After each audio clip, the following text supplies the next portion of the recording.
The champ of the mic owns the night. With a mind so slick and a suit so clean, he's running this ring like a wrestling machine. From gold-plated deals to jaw-dropping schemes, he's the mastermind of your wildest dreams. Stand up, take note, bow down if you can. It's the Brilliant Show with the Brilliant One. He's the man. Welcome in, Frankie Thomas. What's going on, man? It's been a while since I've seen you. Yeah, man, it's been a minute. How are you? We ran into each other for, you good? We ran into each other for about 30 seconds at Battle Zone, but that's about the first time we've seen each other in at least a couple of years, man. Yeah, it's been a couple of years. It's been wild. So what you been up to, man? Like, you was at Josh's this past weekend, right? Yes, I was. I was booked at Battle Zone 2, but, with my ankle being hurt and everything, I didn't want to drive, 3-4 hours away, and Josh was closer, so, so no hard feelings to Tim, Battle Zone, but I just, my foot being hurt, I wasn't 100%, so I decided to take the, right over there, closer to home.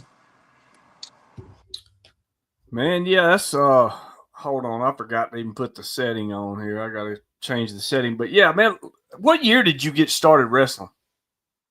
Man, I don't remember the year. I know I was 18, and I don't know if I should say this, but I'm 40 now, so 22 years ago, a long time ago. Well, you're still younger than me. You're 40. You're still younger than me. That's Man, so you my body don't 22 years, man. That's wild. So how did you get started? Like, what made you want to get into wrestling to start with? Man, crazy thing is, when I got in high school, growing up, I watched wrestling. I was a huge fan. But when I got in high school, I got in football and baseball and girls and sports and just high school stuff and kind of stopped watching it. But I got really heavy into music. So I started DJing. I went out and bought like my own business. I did like all the local high school dances, weddings, events, anything, in my area. And I got with Josh, BIW. And I didn't know independent wrestling was even a thing. And I saw his shows and I started helping him with sound. And I'm like, man, I can do this. This looks interesting. And I enjoyed it growing up. So I sold all my DJ equipment and I bought me a ring in my backyard. Oh, wow. Yep. He bought you a ring? Yeah. So is that what I made? Is that what? What's that? Oh, you made one. Oh, you made one. All right. Let me ask you this. John Saxton was on the show about a week or two ago. He's been around the block. You said he gave you a lot of hell and pushed you real hard. Kind of give the story of John Saxton on that one. What you meant by that? Man, I was young, man. I was like 21-ish, 2-3 years in. And I would train, but I wouldn't train the way certain people want you to be trained. Like, I would train, but it could have been better. And I went to a show with Cassidy one night, and John said, "This dude ain't working for me." And he took my bags and slid it out of the door and said, "Go buy a ticket." And I'm like, okay. And it was all because 2-3 shows before that, I was the young guy, so I was just doing whatever I was told. And I think Josh had told me to go get Danny Hodge for him or do something. Go tell Danny something. So I went up and I told Danny what I think it was Josh, told me to tell him. And John was talking to him, and I interrupted their conversation. And John loves Danny Hodge, so I learned real quick, don't interrupt John Saxon when he's talking to a legend like that. So and so he got really pissed off at me at that point, and I didn't know it though until that obviously months later when they kicked me out of the locker room, and then I found out why he got mad, because he thought I was disrespectful to him and Danny. So that's why he kicked me out of the locker room. Wow. and told me to go. So, what's that? They told me to go get trained better. Yes, so that brings me to Cassidy Riley. How did you reach out to Cassidy, and how'd that come about with Cassidy? Man, so like when I was younger, I used to work at an oil pit stop place, and he used to come get his oil change. And honestly, like I just said, I didn't watch wrestling at all when I got into wrestling. I still don't. I mean, I watch it now here and there now because I got friends up there, but then I didn't watch it at all. And so I didn't. One of my buddies that worked there with me was like, "Man, that's Cassidy. He wrestles for TNA." And I'm like, okay, I don't watch I don't watch wrestling. I just thought it was cool at that time. And then I did my research, and so I started, I started watching it a lot. And then I got back into it, and remember asking Cassidy, I was like, "Hey man, will you train me? Help me?" And he was like, I don't have time, dude. I'm signed with TNA, and like he just wouldn't help me. And I get it now that I'm older, and I see things different now. I know why he wouldn't help me then. And so I stole his phone number from work, from the computer, and I ended up texting him and blowing. He's like, "Dude, how'd you get my number?" And I'm like, "A friend." But eventually I think I got fired because I stole his number. But at the end it was worth it because he started working with me. So I guess he figured I wasn't going nowhere. Hey, there you go. Ginger Griffin says, "Hey, Frankie Thomas." And then we got a question. Chris Chambers says, "Frankie, what's your biggest accomplishment to date, in your opinion?" Getting called to the PC Performance Center at WWE for a tryout. What year was that, and like when did that happen? Because I know it was a couple of years ago, right, or a year or so ago. That was my biggest, something that I take, I hold up pretty highly of myself. Like I did it when nobody said I could. Uh, but also it was the worst time in my career too, all in one setting. And it's because, yeah, it was the year you asked about the year. It was when COVID hit, the year COVID hit. Saxton said, "Hey, he's watching." So it was the year that COVID, hit the world and caused chaos.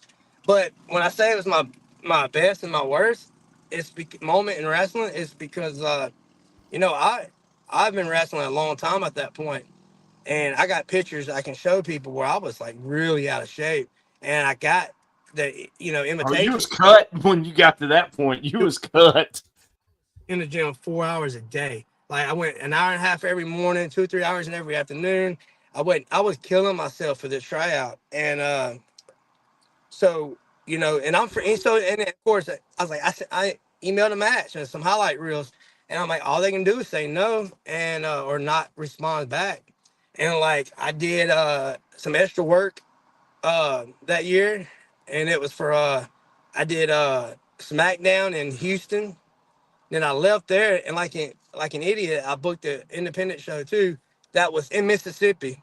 So I had to drive from Houston from SmackDown to uh, Brookhaven, I think, for Josh for BIW. Leave there, I had to drive back to San Antonio for the World Rumble the next night, and then we had Raw in Dallas Monday night, and then I came home. So, so like 2 days after that, I get an email from WWE, and I'm like, all right. So I open it, and it was Matt Boone saying, hey, we want to send you guys, we want you to come in for a tryout. So, dude, I was hyped, man. I killed myself in the gym. I mean, I did what everybody told me to do, and I was on the phone with people, calling people, getting opinions about promos, everything. Uh, and then Yeah, man. Next thing I know, I get my flight in the mail, my hotels, they pay for my food, my rental. Uh, like I fly cheap, like when I do shows. So like I might drive to Jackson and fly out because it's $120 a flight versus where I live is like 500 a flight. So I'm like getting prepared to drive to Jackson and everything, and they email me. It's like, no, you're flying out of Monroe, and I'm like, oh, okay. It's expensive, right? And he's like, we're just, you're good. And I'm like, okay, whatever. But so I get there, man. I kill myself for like about 2 months. I get there, and then the first day we have our clinic. Like we have to get seen by doctors and get cleared and get our outfit, or, our shirts and armband, tags and all that, numbers, and then we go back to the hotel. It was actually me and Solo, that one that's on TV right now. We was actually roomed together. We met up in Dallas, flew to Orlando. We was together we was together all day, all night. And then he killed the promo though, man. He did, man. It was good. And so anyway, so like the next day we wake up and then COVID hits. And I remember Hunter, some other guys, I don't really know who they were. Some the higher ups, like those travel stuff. And then Brian was there, Road Dog, and then Matt. They was all standing. I was like, "Hey, man, look, airports are shutting down. Uh, you y'all got to go home. So you got to go now." So we got like 2.5 hours in the ring with Regal. Why our agent or our person at that time was getting everybody's back home. So I was waiting to get my flight handed to me while I was working with Regal. So that's why I said, man, like it was the highest point. I was like, dude, I finally got a tryout. Not that many people even get to come here. And then the very next day after I got there, it just fell apart over a virus that came from China. And I'm like, oh man. So that's the biggest and probably the lowest too. I gotta say, all in one setting. Wow. I mean, 2020 was crazy. It was a man-made virus that came out of China. I know a lot of people don't want to say that, but that's what it is. Before we get to anything else, let me let you know that the Brilliant Show has merchandise. You can check it out at Brainbuster Tees. Get you a hat, get you a shirt. Check it out. It's Brandon Turner on Brainbuster Tees at brainbustertees.com. The link is in the description. We're also streaming live on Facebook and YouTube. And you can also follow us on X at The Brilliant One. Frankie, so we get into it, 2020, COVID hits. After that passes, though you did do a few other things with WWE at that time, and you also was on AEW Dark around that era as well with Archer. Yeah, I just did SmackDown last month, I think. I mean, I go there a lot, man. Yeah. But there's a difference from doing extra work and getting, a tryout to PC. That was like a high for me. Like, oh my God, dude, I'm here. Like, this is crazy. I don't have to drive 2 hours to fly nowhere, no more. This is great. Drive 10 minutes down the road. But the extra, and yeah, I mean, I still do stuff with them, but it's whenever they need somebody. Well, the extra stuff, but still, that's a foot in the door. That's still something to do. And like when they're in the area, they're going to call you. I know that most of the time it's not going to be a wrestling gig, but you get to be an extra on TV. You get to get your face out there. Uh, I I did a match in Smack. I don't know. I think it was like last year, 2 years ago.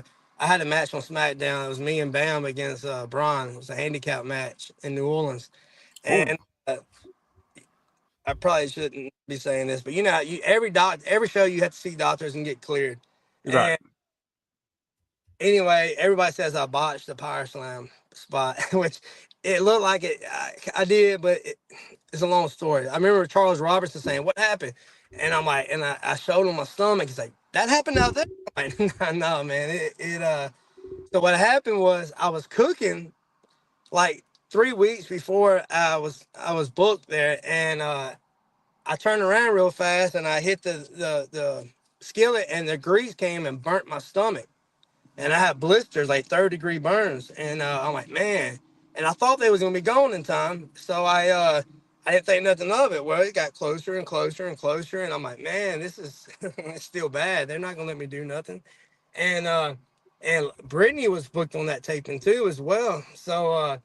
I remember getting there about 2 o'clock around the ring, and one of my buddies at work there came up and said, "Hey man, don't tell nobody, but you have a match tonight. I didn't tell you though." And I'm like, "All right, hell yeah!" So now I knew not to eat catering because you don't want to look 10 pounds heavier. So I was like, so I didn't eat all day. I waited for the match, and they's like, "Go see the doctor to get cleared." And I'm like, I already saw the doctor. He's like, yeah, but you got a match. You just go just make sure. And I'm like, oh man, they're gonna see my stomach. So I told Brittany, I'm like, come here. And she took me around the corner and she put like makeup all over it and she blended it in with some powder and stuff. You couldn't see nothing. I just pulled up my tight and I'm like, all right, we're good. And I remember Brian, he was he hit me with the power bomb, and the first thing he grabbed was my blisters. And man, it felt like my body went in shock. Like my arms wouldn't work, my arms wouldn't go. Like I just felt it through my whole body. And eventually he just threw me in and just slammed me. And he made it look good. And I explained to Michael Hayes what happened, about and he was like, you're all right, man. He looked like he killed you. And I'm like, so yeah, man, I finally got a match on SmackDown, and yeah, it made it look bad, but you know, I wasn't gonna turn it down. I had to do what I had to do to get on TV. Oh, exactly. Nick Wonder says, "What's up, boys? Hey, Nick, how are you tonight? Uh, remember to like the video. Hit that like. Speaking of Braun Breaker, man, is that dude a monster or what? Oh, you had Braun Strowman. I thought you meant Braun Breaker. No, I never met Breaker. Strowman's a beast too, man. What was it like being in there with that big man? Man, you know what? I took it away, and I'm glad I did it. Because when you're on TV, man, you only get a few minutes, man. Very limited, especially guys like us, man. If you get 1 minute, be thankful. And so but I remember getting ready to go through staying in the gorilla with Charles, and because he was gonna take us out during a commercial, and I remember MVP walked up and said, "Hey man, if you don't," and I knew MVP because I've done shows with him in the past, and he was actually at the show where I almost got in a fight with somebody backstage, and I think that's how he remembered me. But he pulled me to the side and said, "If you don't," me and Bam Bam, he said, "If y'all don't do nothing else, take 5 seconds and just look at the highest person and the furthest person. Just look at the whole and take it in, because you might not ever get that moment again." So that's one thing. Braun he was a cool dude. I had no problems with him, but that's what stood out for me, because MVP told us to do that, and I did it. And most guys like even me, I would probably went out there and just like took a deep breath, closed my eyes, and not really took it in. But I did what he told me to do, and I'm glad I did it, man, because to standing in that ring and that view with all them people looking at you, man, there's nothing like it. Oh, I bet. I bet it's amazing. Braun, Braun doing a traveling food show. Really? I hadn't heard of that, but I mean, I know he got released from WWE, so now he's Yeah. doing a food show. So, hey, check that out. Frankie, like what about AEW Dark? What was the experience like with that? Because I know you traveled a long ways down there as well to do. Because that was during wasn't it during COVID? Like, Yeah, and that was man, look, I felt like I would cheat it, but I'm not gonna say that because I had an opportunity. I was put in a position that I've never been in, and I could have done better. I mean, so it's my fault. I'm out there by myself when I'm in the ring, so it's always my fault. But uh, that man, it was weird. That's why I say I felt like I was at disadvantage of actually trying to get a job or something there because I've never experienced like a arena just empty. I I'm very old school. Like if John's still watching, I like to listen to the crowd and just kind of go. I don't like calling a lot of spots. Uh, but when I was there was no crowd, and so you could hear a pin drop. I yeah, don't know, weird, but it was great. I mean, the people are really nice there. Everybody took care of me. Everybody was nice. There was a few that that could have. Saxon said he's here. He's watching. John's a great guy. He is. Yeah, there was a few guys I didn't get along with, but I never I just kept my mouth shut and did business. So I mean, I didn't make a big deal out of it, but the atmosphere was good. It was laid back.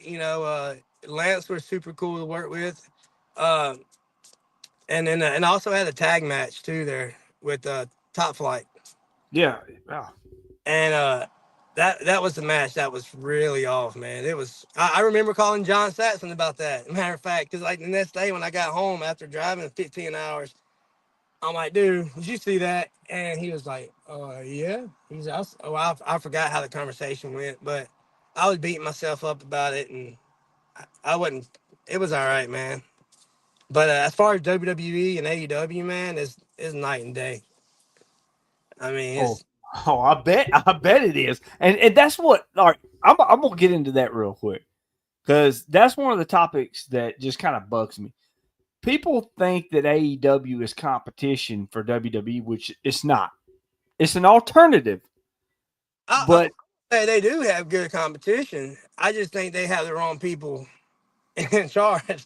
well, Like, that too. But because they got some real. I know people that work there, man. They got some really good talent. You know, I hear people talking bad about the talent all the time, man. And I'm like, man, that they're there getting a job, taking care of their families. Like, I'm not gonna, even if I don't like something, I'm not gonna go talk bad about them because that's how they feed their babies. You know, I've well, been. well, that is true. I mean, I'm not taking nothing away. I'm glad AEW's here. That gives the boys a job to have, gives them work.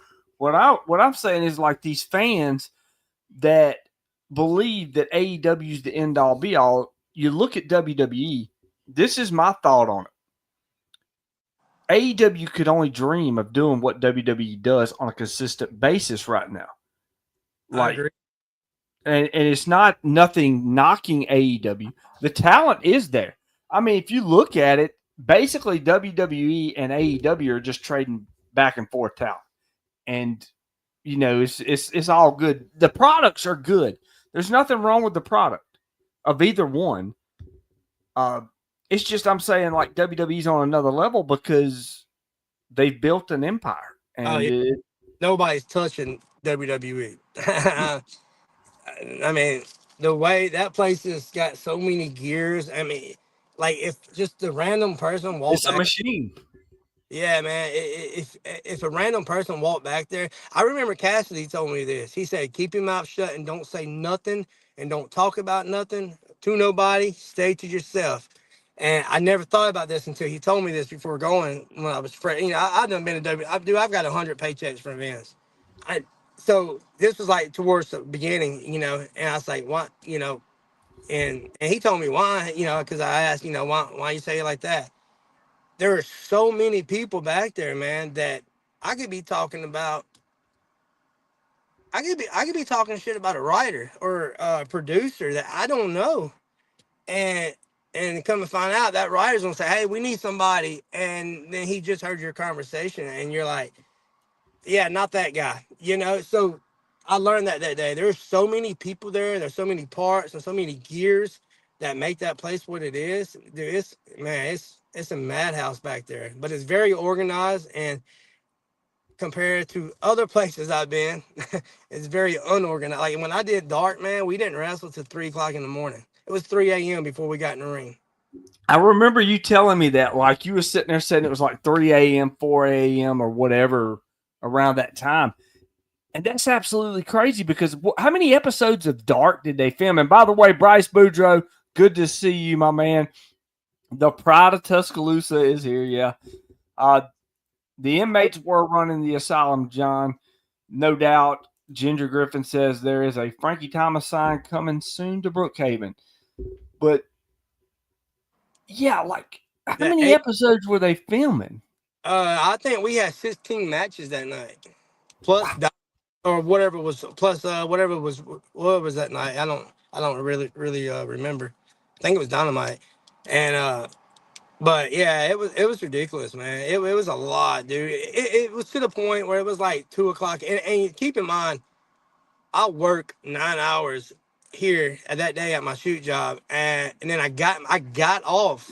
I got off. I took a 10-minute shower, and then I got in the car and I drove 15 hours there. Slept in the car. And actually, I stopped at Tiny's house and slept for 2 hours on his couch. Got back in the car because he lived in Pensacola, and then drove on down to uh where was it? Jacksonville. And then so I was dead, man. I was Oh exhausted. yeah, you was. And then something else, we filmed at like 2 o'clock in the morning, and 2 or 3, whatever it was, and then they shut down catering about 5 or about 7. So I'm like, so I mean, I literally sat there from because I remember eating about 3 that day because I didn't want to eat too late because I knew I was having time to just digest whatever everything get out of me and before I went out. And so it was like I was hungry, I was tired, I was sleepy. It was quite an adventure, man, for first time over. I mean, it's like 2 or 3 in the morning because I remember like hearing that they would do Dynamite. As soon as Dynamite went off, they would like have a like after the show match, and then they would start filming Dark like all the way through. Yeah, I mean, it was a good experience, man. I mean, hey, dude, they call me tomorrow and say, "Hey, come work or come do this or come get beat up, come try out for a job." I mean, of course I'll go, but I'm not. I'm glad it's there, man. Just put it that way. I'm glad we have competition. Everybody can get jobs and eat and feed their family and take care of little ones. And because I think that's what was missing with WWE for so long. There was no competition. Exactly. That's what kind of killed their after WCW got bought. There really wasn't no competition until TNA, but TNA really didn't start kicking it up till about 04, 05. Once they started kicking it up, there was a chance that TNA could compete with WWE. And I'm just gonna say this, and I know this, I'm not a fan of Hulk Hogan, but Hulk Hogan and Eric Bischoff really did pretty much kill TNA in 2010. And it was because they tried to go head to head with WWE at the time on Raw, which at that point was dumb. It was dumb because when WCW went head to head with Raw the first time, Raw was an infant. It was only 2 years old, and WCW come in, so it wasn't like Raw was way ahead of its time when Nitro came about. But Right. so it's just it's wild. But my thing with AEW was they had a chance to compete with WWE on a like be on that same level, and I think they fumbled the ball. I nothing against Tony Khan, not saying nothing bad about him. I just don't know if he understands like how to compete with them. I know his dad does, like competing with sports teams and stuff, but I think Tony just saw wrestling, and I think he just, he puts on a show for himself basically. And I think because he's pretty much weeded the young bucks out of any kind of control or creative, right? Yeah, I met Tony twice, and he was a pretty cool dude, man. He was kind of out there. He reminds me of the dude off of Honey, I Shrunk the Kids. Oh, Rick Moranis. Yeah, he reminds me of him so much. Every time I see him, I think of the movie. But he was super cool, man. But you're right, man. I don't think he knows how to write A wrestling show. not at that level. I mean, he's doing fine. I mean, he's making money. I mean, are they getting rich? I don't know. Nobody really knows. We'll never know. I mean, you're gonna read the articles online, but you don't know if those numbers are true or not. You Right. know. But I mean, hey man, he's living the dream. He's living a dream that most of us wish we could be. I would love to live that dream. If I could put on my own wrestling show on national television, I would love it. Whether anybody else did or not, I would. I understand fans talking about them and comparing the differences and this and that. But when I see some of the boys out there doing it, man, I'm like, and trust me, and dude, I guess you could say I'm bitter and this and that, whatever. I'm not bitter at young people because I'm getting older. None of that. Dude, I'm good as far as that goes. I'm bitter because of the way my tryout happened. I'm Yeah, still, during man, COVID. Yeah, hey, oh, I just want to grab somebody and choke them, But that's why I'm upset as far as or bitter as some people say. But those guys up there, that making that, dude. I wish we all can get jobs up there and make money. But when I see the boys go online and start talking about, oh, this and that and this, they can do this better, they should do that better. Then why ain't you signing somewhere, dude? Shut up. Like you're trying to get a job somewhere, and you're gonna say, you mean type all this, and I don't know, man. That just irks me the wrong way when I hear people What talk. here's what gets me when the boys start talking about wrestling companies that they like and they despise. I'm sitting here thinking, why are you despising any wrestling company? Yeah, Because here's the thing. Just go out there, do your thing. I've always said this, and a lot of people will agree or disagree with me. It's not about how talented you are in the ring. And at the end of the day, it's about who you know. It's your connections into the business to where you get signed or not. And I looked at a lot of like Southern Honor out of Georgia. The guy that was getting all these guys from Southern Honor to AEW, and I mean none of them got signed, but they were all on AEW Dark stuff. Well, he was connected with Chris Jericho's band. He was part of Chris Jericho's band, and he was part owner of the Southern Honor. Well, right, no wonder they were all showing up on AEW Dark. I mean, that's what I mean is like when you know somebody, it's an easier path because there's a lot of talent we have down here in the South man. that doesn't get showcased. I There is no way, and there's no reason why Ray don't have a job somewhere on a national TV. Uh, Agree? I mean, not everything about him. I mean, cause like, Oh, he's very marketable. He's got a yeah, good look. everything about him, man. Yeah. His character. Dude makes more money on the independent wrestling than I know that I'm sure than anybody does. His merch table is always booming. I mean, he's very remarkable. Like I just don't. To go off what you just said, how it's not about talent. If Ray don't have a job now, that tells you everything you need to do because that dude is super talented. Well, I'll say this. I'll give you three names right now outside yourself. But I'm going to give you Ray Fury. He's very marketable, got a good look. He could make a lot of money for a company. You got Simon Phillips, who is just ultra talented. He's and he's very much improved over the last couple of years. And Looks then good too. Vladimir Koloff too. Vladimir Koloff is another one. I mean, we both knew him when he was 400 pounds, and now look at him. Yeah, He is slimmed up and trimmed and looking good, and he's good on the mic. He's good in the ring. All three of those guys could be on TV. Then you got yourself. I've always thought highly of you. Always thought you should have been on TV. I always thought you were a great talent. I mean, there's so many talents. And then Josh. Look at who Josh brings in. oh yeah, it's ridiculous. I I mean, mean, and they're not signed. Like Angel Camacho, one of yeah, the best big men in the business, and he's not signed. Bam Bam Malone, good looking guy, great, great talent.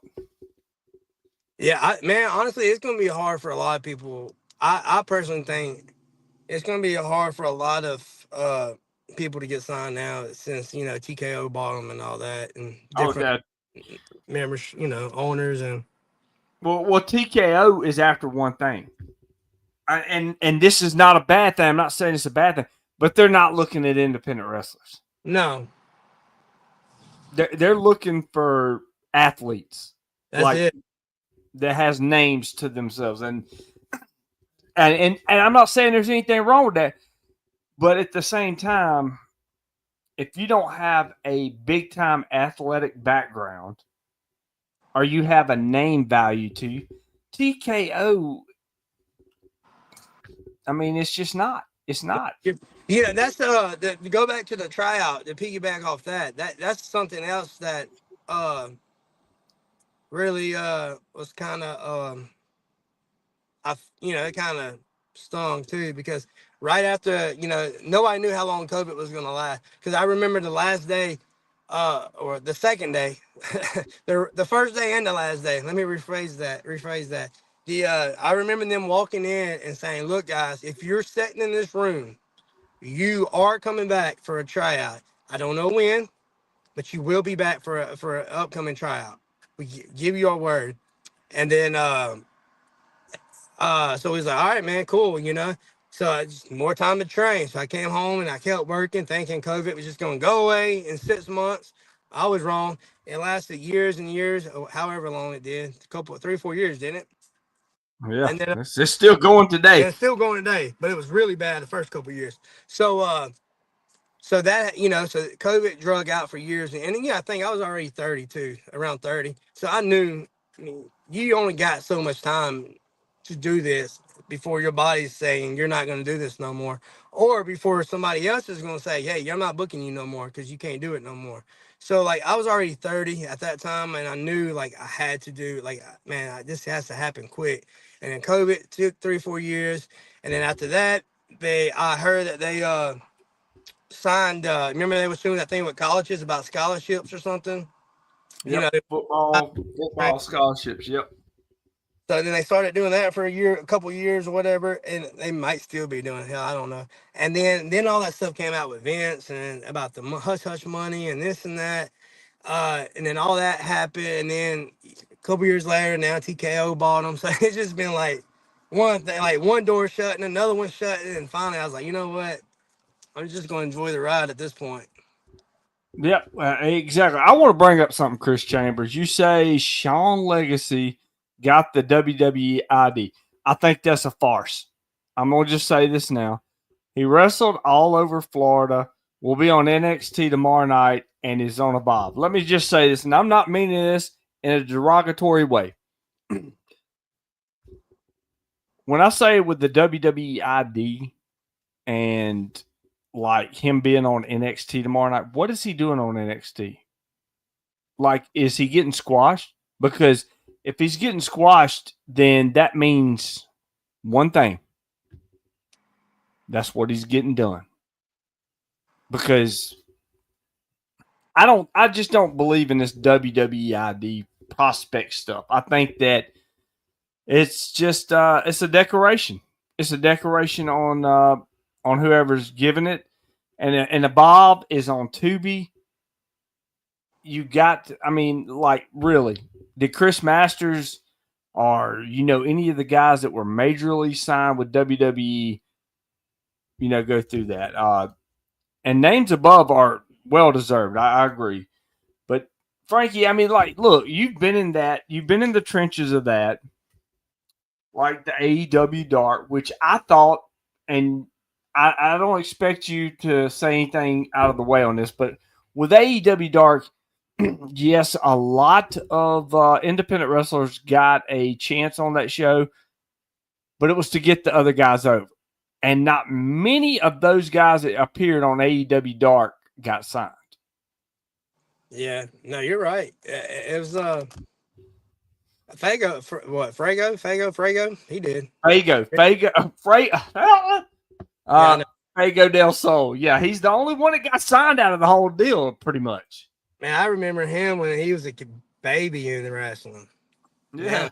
And than me. Well, I ain't gonna say he is more talented. He's more athletic than I am because he's a lot younger than me. It's like the older you get, man, it's like people just keep going. They just leave you back. And I'm like, bye. I'm going to hang back out here with John Saxon. I'm just kidding, John. No, I remember I used to wrestle for Josh over in Mobile, Alabama, Rainbow Warrior. And Josh trained, those guys. And Josh used to always get me come up and work out with him early before every show. And I did that for about a year, man. So I remember him when he was just learning to take bumps. So I saw he got rid of the mask. So I'm kind of, intrigued to see what's coming next. There's John, baby. There's John. Saxton's got so much knowledge on the business. Oh, When man. he came on, we could have done a 12-hour podcast with him, and it would have flew by like 1 minute because he's that good. I love Saxon. Look, John. Let me back up. When I first started wrestling, when I built my ring in the backyard, and by the way, I did buy one too. I had one built that was horrible. I bumped on the ground, concrete. It was no mat. No, I mean, it was on the ground. The post was stuck in the ground, concrete. And then like a year later, after beating myself up on the ground, I went and bought a ring too. So I had two of them. I did buy one, uh, and but I needed somebody to train me. And like I said, Cassidy wasn't gonna, he was too busy, and I get it. And then so a guy was walking in the street and was like, "Oh man, I used to wrestle." And I'm like, "What's the chances of me having two rings in my backyard and a random guy walking in the street and say, 'Hey man, I used to train with Doctor,' and he did. He trained with Doctor Steve Williams." And I'm like, "Are you kidding, right?" He's like, "Nope." But he had demons, and we all had demons. And he was like, "Man, he'd buy me a case of beer every week, and I'll train you." And I'm like, "All right, man, bet, let's do this." So and we still are good, good friends. He's one of my best friends. So he started training me, and then and then that's when I got kicked out of John's locker room, and then Cassidy started working with me, you know. And then I started doing battles on a lot. And I gotta say this about Tim and them, man. People talk bad about that place, but that is where I became better. I honestly believe, because when I started, I did a lot of stuff in Texas, man, and then I eventually made my way to Mississippi, and Tim, he gave Pharaoh. He gives you that right to that opportunity to be like, "Hey, man, be you," And I was I thought I was good there, and then I sat back and I like Monty Warbucks and all them guys that come through battles on. I Monty's sat back great. and I'm like, "Man, he ain't took one bump this whole match. I done took 20. Like, what am I doing wrong?" And so I want to say Battle Zone is what really slowed me down and smartened me up about slow, and just make it make sense. The moves don't matter. And then so Battlezone really polished me up. Now fast forward years later to Homa and Elite with John. Uh John needed this tag team to get beat up pretty much. And so he said, "You and Ryan, y'all come here," and Brittany, and we created, John created Roll Tide. It was supposed to be one show and done. That was it. And that was 9 years ago, man. And it's still hot today. I mean, uh, is it cheap heat? No, man. That's called being smart. You ain't gotta go out there and beat your ass. I mean, beat your butt up. I'm sorry. You ain't gotta go out No, there. you just say whatever you want to. You ain't Hey, gotta go out there this no whole and bars. 20-foot ladders and take 19 bumps in the first 2 minutes of a match. You can go out there and hold hand, say roll tide, and everybody wants to fight you. I made the same amount of money as you did, if not a little bit more, maybe a little less. I don't know. We all got paid, and I did 90% less than you did. I said, "How is that?" I mean, cheap. I mean, to me, that's just being easy, smart, Because I remember Road Dogg told me years ago, man, your body in wrestling like a big old brisket sitting in a cabinet in your refrigerator, and it might feel nice and good in that side refrigerator, but if you don't take care of it, it's got expiration date, and eventually, for every bump you take, man, it's getting smaller and smaller and smaller, and You one day you're not definitely gonna have make a bump card. You yeah, have a yeah. bump One card. day you have no more left at all. Uh, and so John, man, I gotta say that about John. He really slowed me down. Like Battlezone slowed me down and made me realize that I didn't have to do that much in order to be better. And then, but when I got with John, he said, "Frankie, I just want you to go out there, hold your hand up, and scream Roll Tide." And I'm like, "That's it? You sure?" And he's like, "I'm just, it's a one and done. You're not coming." And John didn't say this, but I know what he was thinking. "Dude, just go out there and do the job and go. I mean, you're not coming back anyway. Like, I already know I write the stuff." And then he didn't say that, but I know how older guys think because I'm older now. So, and I'm like, "All right, whatever. This ain't going." I told Brittany, and I was like, "Man, this ain't gonna work. This is stupid." Man, I get out there and I got people throwing stuff at me and Ryan. They hated us. And it got to the point where all they heard was some music, and they instantly started booing us. So it was just so easy. I mean, John's a man. He's brilliant when it comes to creating characters. And I heard him talking about that with you a couple weeks ago, last week, Yeah. about some of the characters he created. And he's right. I mean, he's very smart when it comes to creating guys and helping them, become better. I guess I Oh love yeah. John. No, John, man, he is. He's great. I love just hearing him, just tell you what he thinks about the wrestling business.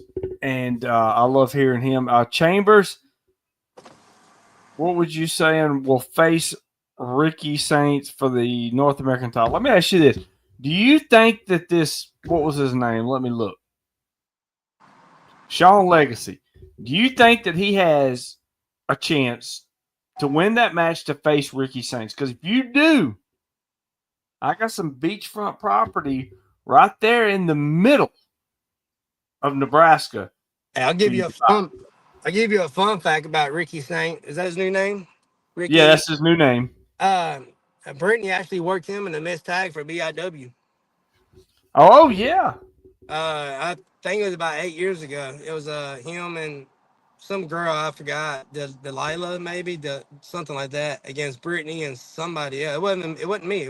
That was awkward. But yeah, it was Brittany and somebody else. But yeah, they had a missed tag when he was Ricky starts. Starks, yeah, when he was Ricky Starks, yeah. So yeah, I know Ricky very well. He's a good. I met Ricky back in 2020. Nice guy. Uh, had a good conversation with him, and at the time he was in NWA. Then he went to AEW, and now he's in WWE. So I mean, like he's made the rounds. Ricky's a great talent. Ricky Saints, is that my boy Starks? It is. It is, John. It is. It is. Uh, and he is. He's a great talent. Uh, he showed us around the NWA studio. Him and Thunder Rosa at the time showed us around the studio. As a matter of fact, that was the day Kobe Bryant passed.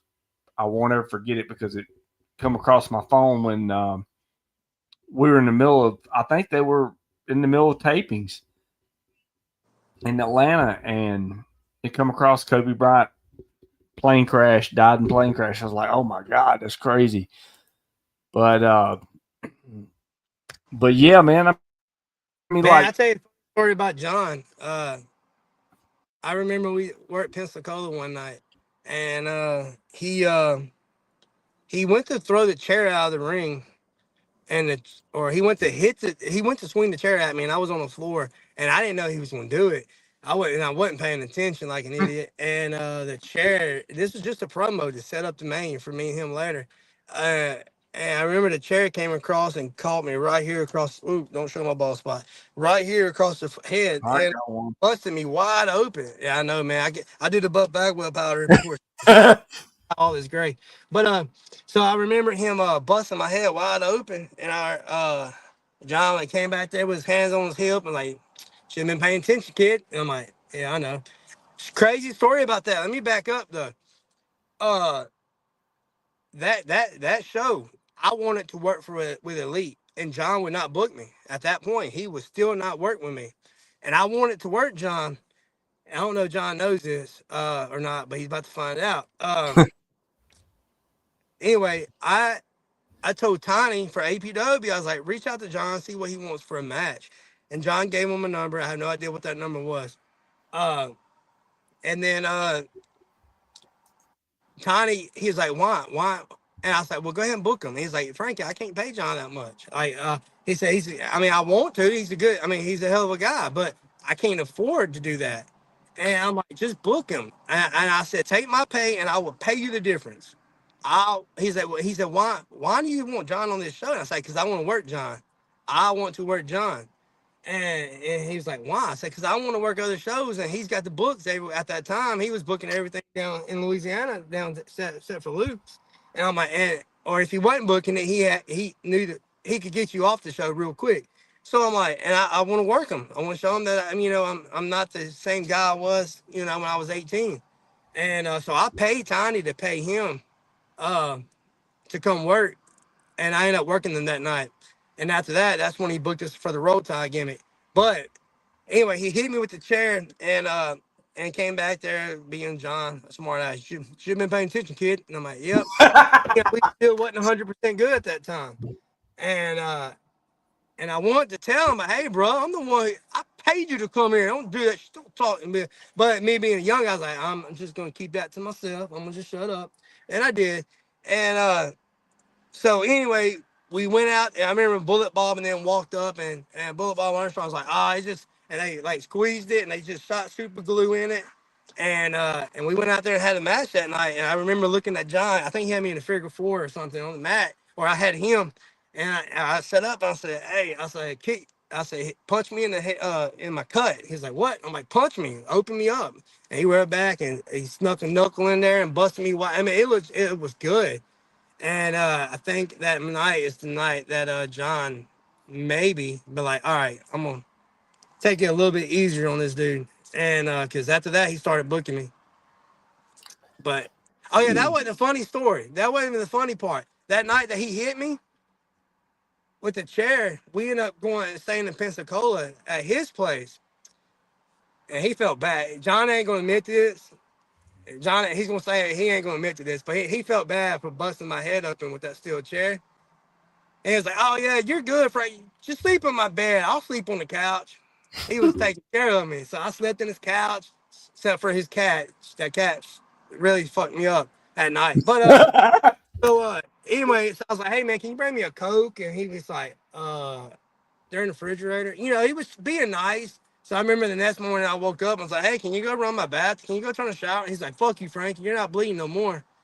But so he shut that down real quick. But I took advantage of it the first night. You milked it just a little bit, huh? I knew he felt bad, so I was trying to rub it in. The second day, he shut me down quick. He's like, "Get off the couch. Get your shit." I'm like, "All right. Yes, sir." I'll say this, John. You know, you talk about him having the book or having influence anywhere he goes. John, 31st. Yes, if you can, just hit me up on that one. But I was just saying that. Let's see what Chambers had to say. Busted open the hard way. Yeah, I want to ask you something, Mark. Let me give you this. Who is your top 3 guys you would love to get in the ring with? Um, man, so I've never really thought about it. I mean, one's a no-brainer, but he ain't alive, and that's Kurt Hennig. That's my favorite. Oh, Like when perfect I study, was that's great. what I study. Uh, Kurt Hennig is probably number one. Uh, man, I don't. Man, I really never thought about that. Well, I'll give you somebody I think that you should have been in the ring with. You know, you talked about Kurt Hennig. That's a great talent. Kurt Hennig, one of the perfect talents. We got somebody that says you should be on the list. Sammy Riot. Sammy Riot. What do you think about Sammy Riot? Dude, Sammy. And I think I told Sammy this before. If he'll get some weight on him and really train hard, his athletic ability is dude, it's above and beyond there. Like he's very talented. He just needs to get, he needs to put some weight on, lean out, just look good, I know a lot of people don't like, oh, you don't have to look like a wrestler these days. Yeah, you do. If you want to make serious money, you gotta look like a wrestler. You can Look. get a job. You didn't have to look like a wrestler in the 80s. Yeah, no, Now you do. Yeah, yeah. now you do. And Uh, but also today's day is not being. That's why I was talking about Sammy. That's why I said put some weight on or lean out, one of the two, because today's big ain't like 300 pounds big. It's 240 shredded. I mean 220 shredded. You can be smaller and be ripped up and look just as big as the guy that weighs 300 pounds. That's got a little bit more fat on him. Like me. I'm not shredded no more. So. But no, I love Sammy. I mean, I've had some really good matches with him. Matter of fact, I worked his brother, Luke, the Leo, Leo. hold on. That before you get to that, I want to say I was in attendance for that match. Okay, I watched that whole show. That was Battle Zone. It was in Mendenhall. Y'all opened the show. as they say, y'all were the curtain jerk. But you two came out and y'all had the best match of the night. Oh, Couldn't dude, nobody touch you. Couldn't nobody touch you. Leo is very fresh in the business. he only had 5 or 7 matches. Yeah, but this kid's got a lot of potential. He's also needing to get some weight on. He's also needing to get look, but he's got the talent. I remember when we got done with the match and we walked to the back and me being 40, I was like, whew, hold on, dude, I gotta catch my breath, and but uh but I heard him talking to other guys and because he was really nervous because he's only like 5 or 7 matches in and Yeah, I he's remember he's young and yeah, very uh, young. and I remember him telling me, I heard him telling his brother Sammy, and was like, dude, match was so easy. Like, like, dude, like, I'm the type, Well, you're in there with Frankie Thomas, right? but even, I remember that match specifically because, like, I remember he had me, like, just work, we were just working, and, he went to get up and real quick, like we just got on the mat, and I'm like, man, hold on, bro. Like when you ride a roller coaster, you don't just hop to the top. It's the climb to the top, the climax. So I said, let's just get the people.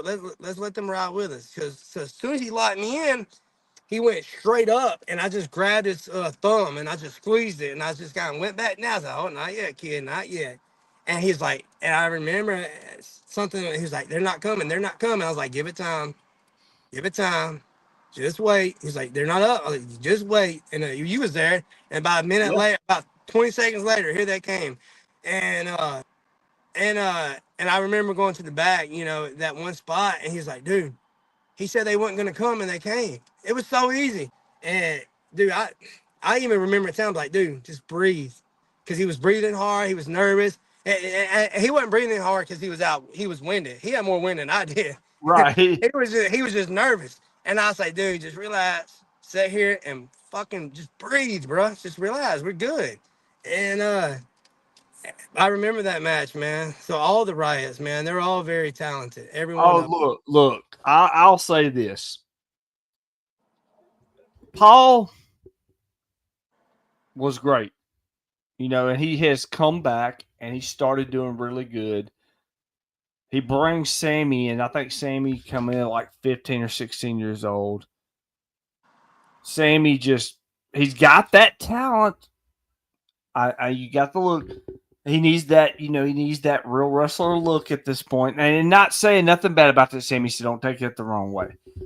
And then Leo comes in. And like, I'm not even gonna lie, I'm a Leo Mark.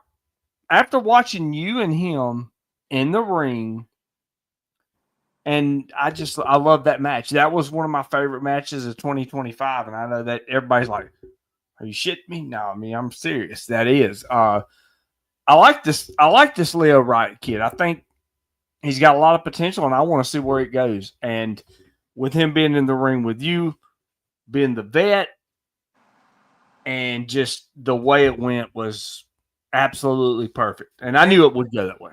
Like I told him, dude, I said, dude, you're 7 matches in. If we run this back a year from now, dude, we're gonna have this place rocking. You know. Exactly. Oh, back to your subject about the 3. I already told you Kurt Hennig. I think the other one would be Kevin Owens. Oh, I can see you and Kevin Owens having a good match. What about you and Sami Zayn? Do you think you and Sammy could have a good match? I do. Yeah. Weird, because I don't do a lot of high flying stuff, man. Like No, one of the yeah, I know. That's what I'm saying. You're like, to yeah. me, when I look at you, you're like a '80s, late '80s, early '90s kind of guy. I And, look at you like a Rick Rude kind of guy too, as but well. a fun fact though, I took gymnastics. I can do all that flip. I do. You can ask Brittany. When I was no, I wasn't with Brittany at that time. I think I was married to my ex-wife. But I remember being young and I couldn't do a backflip or nothing. I was scared, and I paid 125 a month, and I went and took gymnastics for 6 months to learn. I can do all that, but when I got with people like John and Cassidy, and there's a time and place for all that, and I don't have to do it every show. And then Well, you don't do that shit in the first match. unless or the second match. That you say that stuff for the main event, and if you're gonna do it. And my thing is, and I let me just say this: you know who Van Vicious is, right? Yep. You know who Calvin Rose is, right? Mm-hmm. Yep. All right. I watched him have a match, whatever you want to think of them, but they had a 15-minute match. They didn't touch for the first 10 minutes. But the crowd was off their feet the whole 10 minutes that they did not touch. I want to say Van took 2 bumps. I don't even know if Calvin took one. And the place erupted at the end of it. Man, Easy night. I did a show with Cassidy about 10 years ago, man. And that's when I started traveling with him. And he got me booked over at a show in Mississippi. And they had like ladders matches. They had like a tables match and everything set up. And it was outside in the shed and it was like 20 degrees. So it was cold. And so I remember I was working Cassidy and he was like, dude, we're not going to do a lot. I'm too cold. And we sitting there in hoodies, waiting to do have the match. And all we did was the schoolboy the whole match. One schoolboy, not one bump, one schoolboy. And the whole match was a little corner slap over the head. He poked me in the eye. We did that a couple times. Third time he caught me. Schoolboy 1, 2, 3. They went crazy. They talked about that match more than they did the tables match because it made sense. The tables match was just people out there throwing tables around and chairs around. And we took one. We didn't even really take a bump, man. He rolled me up in a schoolboy, and that was the whole match in 10 minutes. One move, and the rest of it was just telling the story. Well, I'm gonna go ahead and say this because I want to bring this up. I ref a Cassidy and Frankie Thomas match. Yeah, and I did, and I fucked it up. you did. I fucked it up, and I was so mad at myself that night. Huh? I said I was so mad at myself that night. I fucked You that talking about when I shit. was supposed to kick you in the face and you wasn't there? Yeah, exactly. I remember. I remember going up in the air like flipping through a table. I said, "Well, that shit ain't gonna work now." I hit the damn ground. Brittany was there, and I was just like, I fucked that shit up. I was so pissed at myself that night because I was so worried. At that time that I was the ref, I'd repped a few matches. I was so nervous. I wanted to make sure it's perfect. When I do stuff, I'm a perfectionist. I try to work hard at trying to make things good. And when I fuck up, I don't make excuses. I know I did.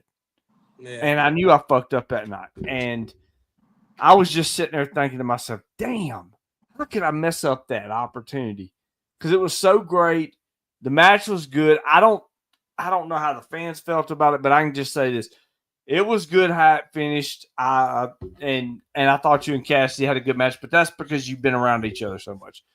But I honestly, and I will not lie, Josh put me in that spot, and I didn't think I was ready for that.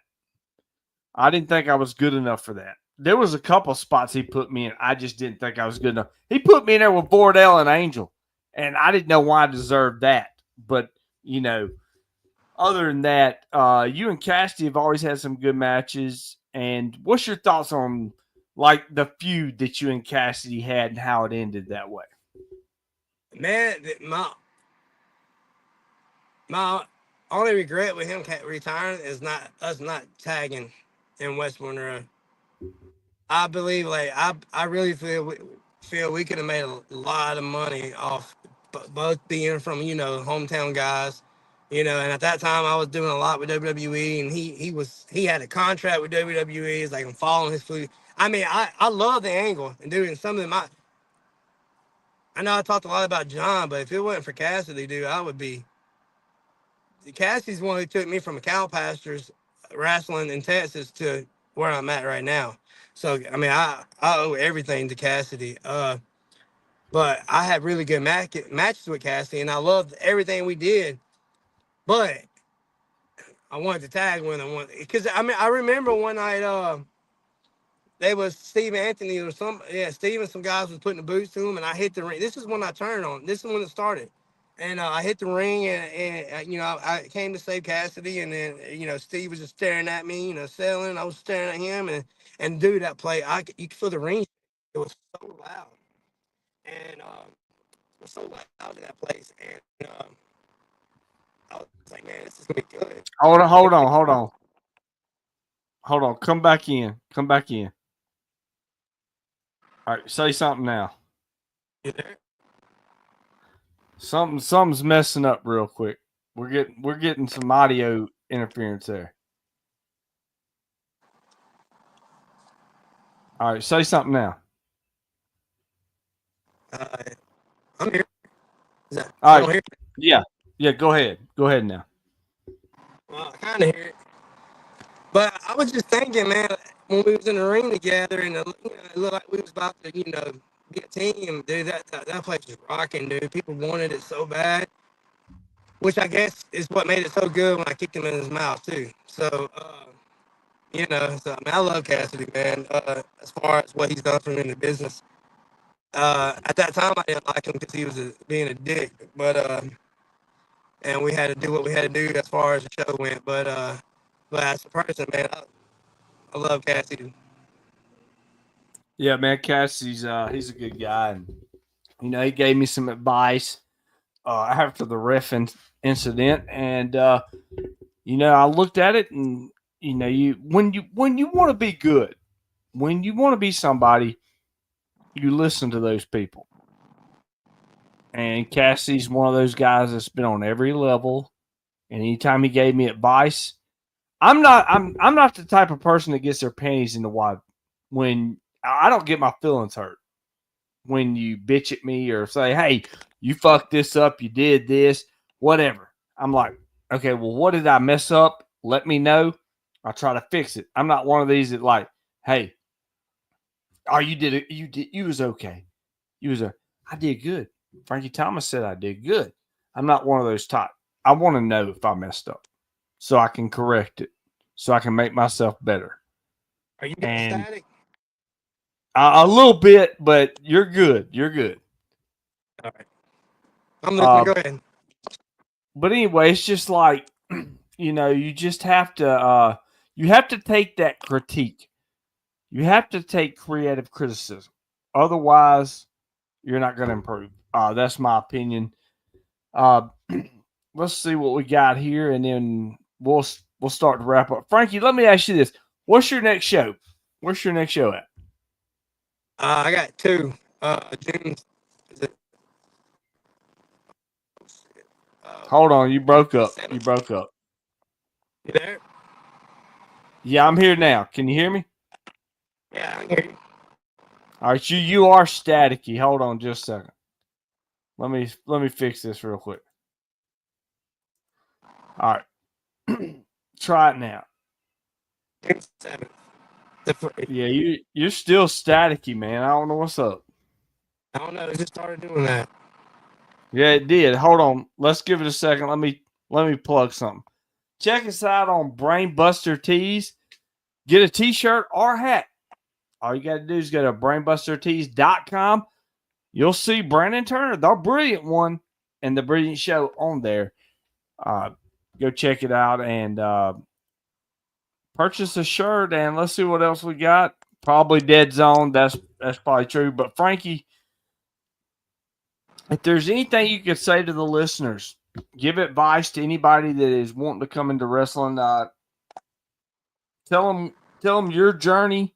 Tell them your thoughts. And also, when did you and Brittany meet?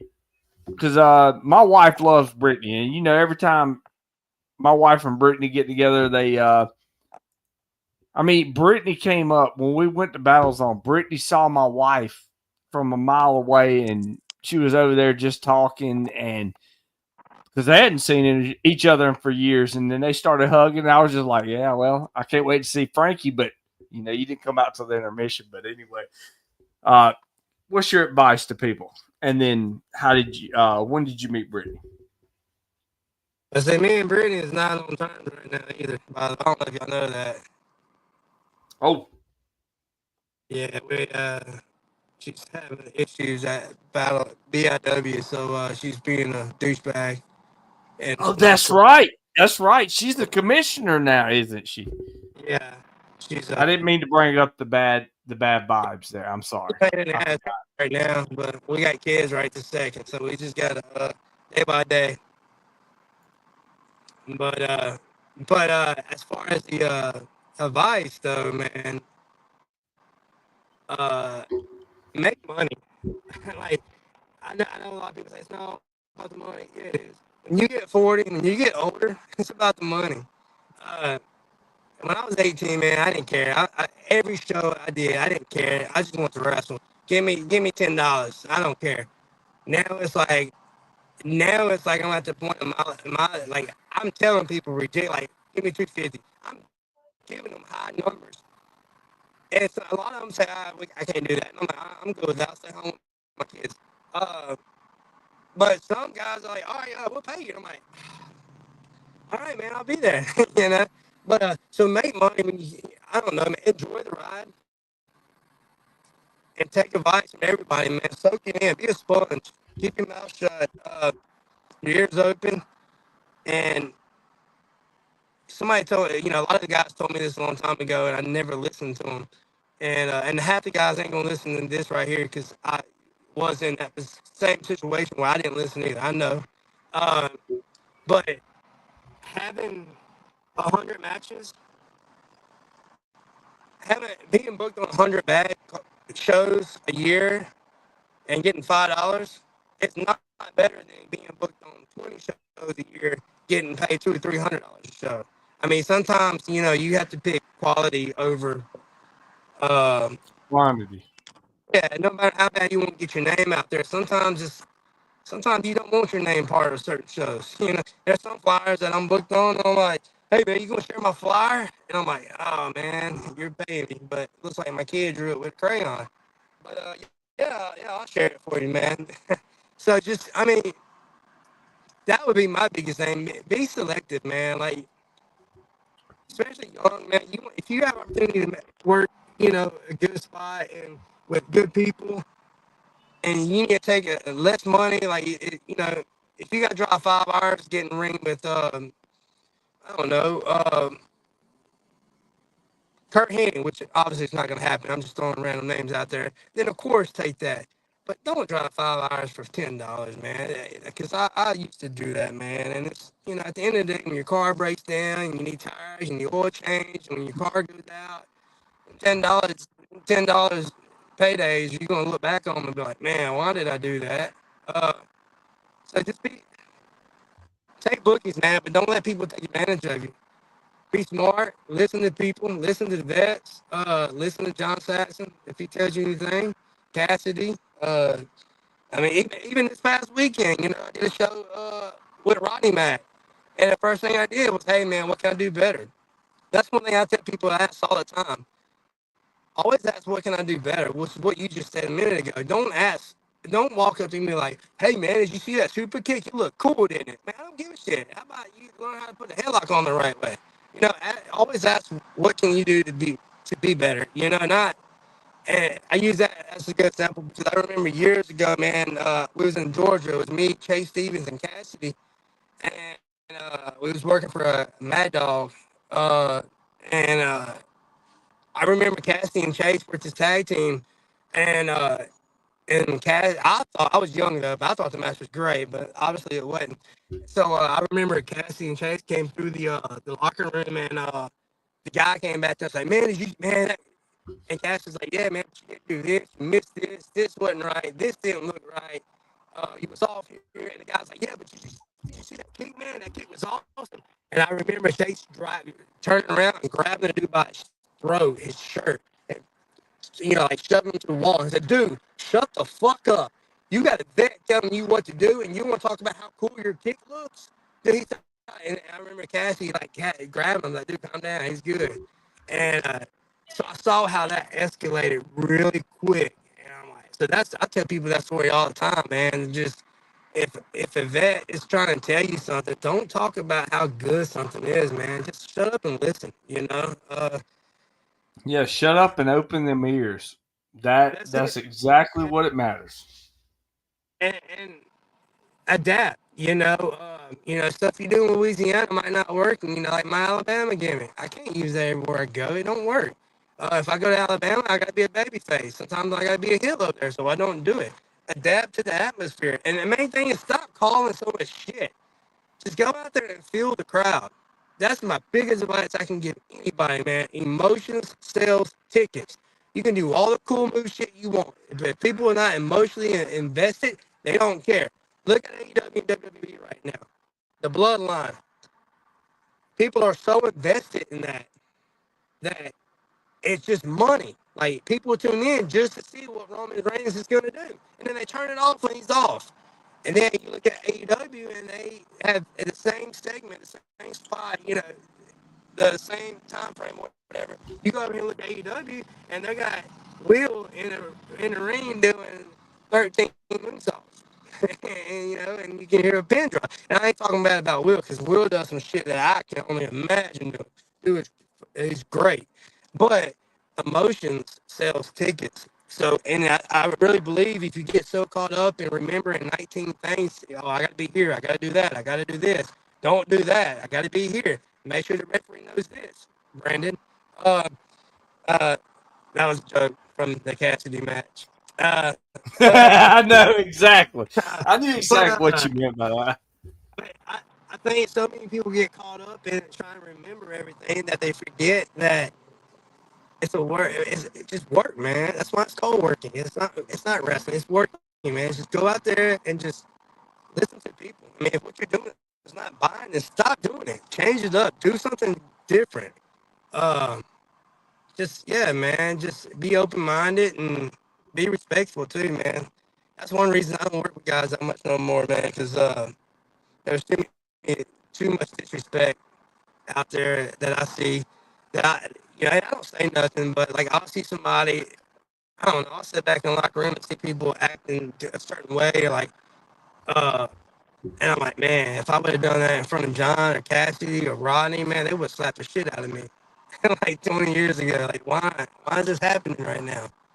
So just be respectful, man. Be open minded. Get paid when you can get paid. And if you feel like somebody's doing you wrong, don't do it. Because if if they'll get you once, they're gonna keep getting you. I learned that real quick too. And yeah, man, it's social media too is a good thing. Use it to your advantage, man. Don't do dumb crap. Don't get on there and talk bad about WWE and then like a week later send them an email to try to get booked as an extra. Like, why? You just talk shit Exactly. about them last Exactly. week. Then you Well, try to get I've learned something from the wrestling business a lot, and we're about to close this out. But I learned a lot from the wrestling business. A lot of people want to be badasses until it's time to come face to face. Then they become pussies. They yeah, talk a big game until they have to face the conversation, and then their balls shrink. yeah. So, It's happened a few times, but uh, yeah, man, that's about it as far as wrestling goes, man. Just keep your head up, stay by social media, man. Make smart decisions, man. Like I type so much stuff up sometimes, and I was like, man, this ain't gonna go over good, and I just delete it before I hit post because I know, you know, and I know like the past 2 years, man, I've been taking off from wrestling a lot. I've been doing a lot of movies, uh, with Open Heart Productions here in West Monroe, so I've been really focusing on that a lot, helping them with movies and stuff. But I'm about to get back out there. I'm about to start traveling again pretty heavy. Teach some of these young guys some stuff. yep. Well, John says he's got to put baby girl to bed. Frankie, holla at me. John, you holler at me too. But anyway, and they are keyboard warriors. Frankie, thank you for coming on. Here's what I want to say before you get out of here. If there's any kind of social media, anything else you want to plug, the floor is yours, man. Give it your shot. Oh man, of course mine. It's about all I have is Facebook, man. I don't do TikTok and all that, and Instagram and all that. But yeah, of course, give me a like on my page. BIW Bayou Independent Wrestling. Battle Zones, go check them out. They're they're starting to pick up some good momentum over there. They're starting to do some good things. Of course, go listen to John's stuff. He can set you straight when you need it. Man, just Open Heart Productions. Big shout out to Mitch. That's the guy who does all our filming and movie productions and everything up here. He's given me a lot of opportunities, and man, I love Mitch. And oh yeah, go check out the movies too. It's called The Bogman. It's on YouTube and honestly a bunch of streaming services. I don't know. I think it's on several different ones now. I know we just did The Sea of Madness. It's out now. We just finished up filming Bogman Part 2, and we got 4 or 5 movies in the works. So go check out The Bogman. I know it's on YouTube, and give it a like. Go watch it. It'll help us, get the numbers up. But that's about it, man. We need to get Brittany on here and ask her what the hell's her problem. Yeah. Hey, thank you for coming on. There's one thing we didn't touch on. We talked about my screw up in the ref. We talked about your career. We talked about your training with Cassidy, your matches with Cassidy. But we didn't talk about, the few times that I got to manage you. And I enjoyed doing that, and I was grateful that, you gave me the opportunity. I appreciate that. To be honest with you. Yeah, that was actually really fun. It was, man. We had some good times, but thank you for coming on, man. We're gonna have to get you back on soon. Tell Brittany. Well, oh, that's right. I'm sorry. I forgot.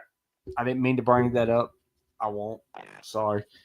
I will get with that. No, hell no. Bring her on the show. She's got a lot of explaining to do.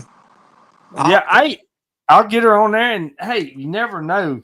I know y'all got a lot of differences, so maybe I could be the lawyer in between. Maybe we could get y'all on the show together and maybe squash this whole BIW and Hate City thing.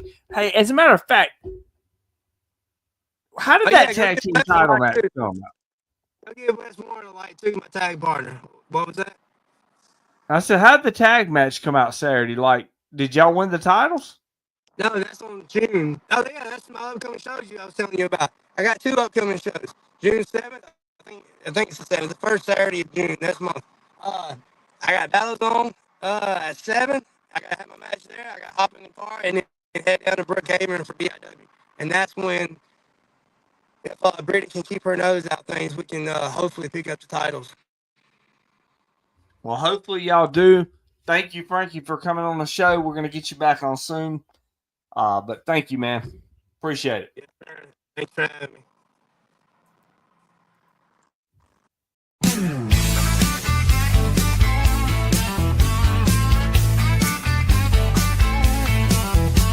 Lights blaze bright, it's a glorious sight. The champ of the mic owns the night. With a mind so slick and a suit so clean, he's running this ring like a wrestling machine. From gold-plated deals to jaw-dropping schemes, he's the mastermind